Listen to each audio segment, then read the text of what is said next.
امریکہ اور ایران کے مذاکرات ہونے جا رہے ہیں اس وقت سوئٹزرلینڈ برگنسٹاک میں، اور پاکستانی وفد موجود ہے۔ وزیر اعظم شہباز شریف اور فیلڈ مارشل سید عاصم منیر کی قیادت میں، ساتھ ہی ساتھ وفاقی وزیر داخلہ محسن نقوی بھی موجود ہیں، اور ان کے ساتھ وفاقی وزیر اطلاعات عطا اللہ تارڑ بھی موجود ہیں۔ اور اس وقت پوری دنیا میں پاکستان کے کردار کو مانا جا رہا ہے، سراہا جا رہا ہے، اور کچھ ہی دیر پہلے امریکی نائب صدر جے ڈی وینس نے بھی کہا کہ پوری دنیا میں پاکستان کے کردار کو ہم سراہتے ہیں اور ہمیں پاکستان سے بہت پیار ہے۔ اور اگر بات کر لیتے ہیں اسپوائلر کی، اسرائیل کی،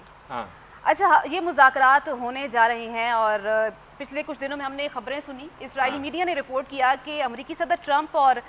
اسرائیلی وزیر اعظم نیتن یاہو میں کچھ اختلافات سامنے آئے، اور امریکی صدر نے دھمکیاں بھی دیں اسرائیلی وزیر اعظم نیتن یاہو کی بیوی کو دھمکیاں دیں، ان کی اہلیہ کو دھمکیاں دیں کہ ہم جو ہے آپ کے بیٹے کو یہاں سے نکال دیں گے، آپ پر پابندیاں لگا دیں گے، آپ کے اثاثوں پر پابندیاں لگا دیں گے۔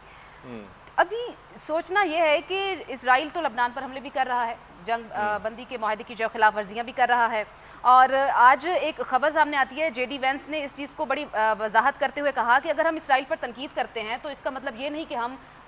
یہودیوں کے خلاف ہیں یا کوئی یہودی مخالف ہم بیانات دیتے ہیں، اور ساتھ ساتھ انہوں نے ایک بڑی وضاحت کی ہے کہ اسرائیل کو جنگ بندی معاہدے کی پاسداری کرنا ہوگی۔